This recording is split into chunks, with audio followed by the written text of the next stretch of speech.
captured a feeling, sky with no ceiling, the sunset inside a frame.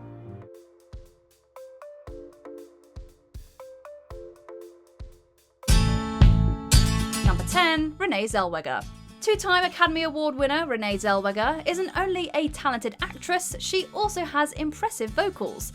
Audiences first noticed her skill for singing when she took on the iconic but daunting role of Roxy Hart in the stage-to-screen adaptation of the Kander and Ebb musical, Chicago. The name on everybody's lips is gonna be Roxy.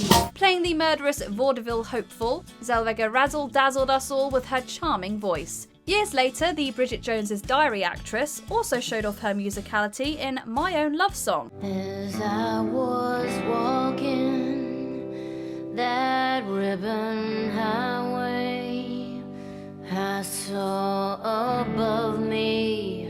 And of course, we can't forget her career-defining performance as the legendary Judy Garland in Judy. I'll go my way by myself, like a bird. She put on a powerhouse performance that was indistinguishable from her real-life counterpart and took home Oscar Gold for it.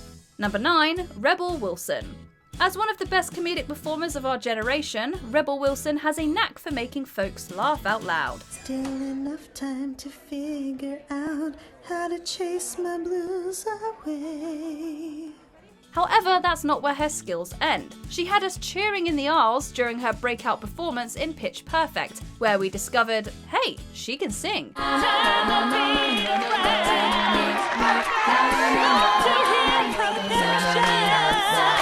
Since then, Wilson has found success on the stage, appearing in Hollywood Bowl productions of Beauty and the Beast and The Little Mermaid, where she portrayed the iconic villainous sea witch, Ursula. In 2017, she made her West End debut in Guys and Dolls, continuing to impress audiences across the Atlantic. Number 8, Emily Blunt. With an illustrious career under her belt, it seems that there's nothing Emily Blunt can't do. When the 5-year engagement actress signed on to appear in Disney's adaptation of the Broadway musical Into the Woods, she proved yet again that she is one of the greats. Was that me? Was that him? Did a prince really kiss me?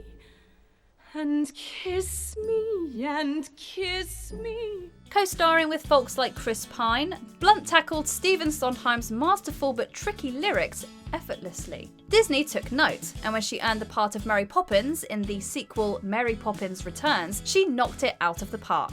Yes, in this dearly dynamical, simply ceramical Royal Dalton Bowl. Julie Andrews, of course, left big musical shoes to fill as the titular character, but we definitely think Blunt did her justice. He said, cover is not the book, so open it up and take a look. Number 7, Himesh Patel. From a young age, Himesh Patel was interested in music. Yesterday, all my troubles seem so far away. Now it seems as though they're here to stay. Taking lessons along with acting classes prepared the former EastEnders actor for a life in showbiz. His piano and guitar skills came in handy when he landed the role of Jack Malek in the romantic comedy Yesterday. The part of the music maker who discovers he's the only person in the entire world who remembers the Beatles was a tall order. But of all these friends and lovers, there is no one compares with you. Not only did he have to sing and play instruments, but he also had to appear alongside seasoned music star Ed Sheeran. Patel rose to the occasion and wowed everyone with his stellar talents and made moviegoers everywhere really believe in the power of music. The long and winding road that leads to your door. Number 6, Keira Knightley. From comedy to drama, Keira Knightley has appeared in many different films and roles, from her breakout part in Love Actually to Pride and Prejudice. She knows how to carry a picture. Do you think that anything might tempt me to accept a man who has ruined, perhaps forever, the happiness of a most beloved sister? In 2013, she took a leap of faith when she was offered the role of an aspiring musician in Begin Again. Here Adele was originally cited for the film, but the part ultimately went to Knightley. Having no prior training, she worked with a vocal instructor, picked up the guitar, and prepared to tackle her first ever foray into music. Oh, sugar, you don't have to be so sweet. I know who you're going to meet. Married to musician James Wrighton, we're sure this won't be the last time that we hear the Bend It Like Beckham star singing on screen. Number 5, Gerard Butler. Gerard Butler took everyone by surprise when it was announced that he would be starring in an on-screen adaptation of Andrew Lloyd Webber's The Phantom of the Opera. I am your angel of music. The Scottish-born actor's only musical experience was a short stint in a band back in his college days, so he didn't seem like the obvious choice. Silently the senses abandon their defenses. However, the Ugly Truth star left an impression on Webber after the prolific composer saw him in the horror flick Dracula 2000. Butler dove right into the prepping for his audition, working with a vocal coach and training to be the best Phantom he could be. Past the point of no return, no backward glances. He won the title role and starred alongside veteran vocalists Emmy Rossum and Patrick Wilson, impressing fans and earning himself a Satellite Award nomination. Number 4, Emma Stone. Emma Stone is one of Hollywood's most in-demand actresses, but her talents don't stop at acting. The Crazy Stupid Love star has become quite the triple threat thanks to her roles in films like La La Land. Here's to the ones who dream, foolish as they may seem. The part earned her an Academy Award and showed the world that she is quite the songstress. Before that, she also rocked the mic in Easy A. 'Cause your love is better than any love I know. In 2017, Stone took her love of singing to the bright lights of Broadway, where she made her debut playing the iconic Sally Bowles in a revival of Cabaret. Here's to hoping Stone finds herself in another musical ASAP. Or to any girl who feels there's some chance for romance. Number 3, Emilia Clarke. Game of Thrones alumnus Emilia Clarke spent 8 seasons on the hit HBO series bonding with dragons and fighting for sovereignty. She's beautiful. Sir Jorah, I don't know how to say thank you in Dothraki.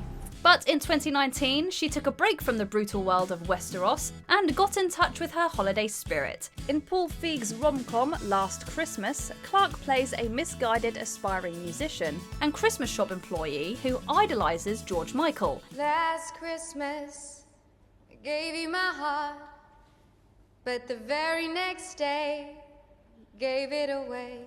Obviously, the part required Clarke to sing, and she pulled it off effortlessly. However, this wasn't the first time she sang for audiences. In 2013, she played Holly Golightly in a Broadway adaptation of Breakfast at Tiffany's, where the Me Before You star also showed off her impressive pipes. Oh, gorgeous. Over the next 6 or 7 years. Oh. Number 2, Reese Witherspoon. Romantic comedy queen Reese Witherspoon knows the genre better than anyone. Are you here to see me? No, silly. I go here. You go where? Harvard. Law school. From Legally Blonde to Sweet Home Alabama, she's the leader of the rom-com game. But she also found success in other roles that have pushed her out of her comfort zone. In 2005, she joined Walk the Line, the Johnny Cash biopic. Just the other day, I dropped a nickel in a jukebox just to hear it play. Playing June Carter Cash, Witherspoon was not only required to sing, but do it in front of a live audience. She was so nervous that she even asked for her contract to be retracted. Thanks to some intensive coaching and hard work, she overcame her fear and won an Oscar for it. And cherish me over all others above. How my heart is now wandering. With her newfound skill, Witherspoon has lent her talents to other vocal performances, including playing Rosita in the animated flick Sing. I stay up too late. nothing in my brain. That's what people say. Number 1. Michelle Pfeiffer. Michelle Pfeiffer has so many memorable credits to her name that one could easily forget that she's also got a stellar voice. Her breakout screen debut was in the musical Grease 2 as the lead, Stephanie Zanoni. If you really wanna know what I want in a guy. The sequel to the much-loved Grease did not fare well with critics, but it definitely helped put Pfeiffer on the map. Years later, she dusted off her singing chops for the fabulous Baker Boys, where she played a lounge singer. A lot of shoes, a lot of rice. The groom is nervous, he answers twice. Perhaps her most iconic musical moment was playing the villainous Velma von Tussle in the film adaptation of Hairspray, where she sang, danced and acted her way through the 1960s. Whether moving through the halls of Rydell High or a sound stage in Baltimore, Michelle Pfeiffer's vocals are perfect. Those broads thought they'd win if a plate they would spin in their dance. Not a chance.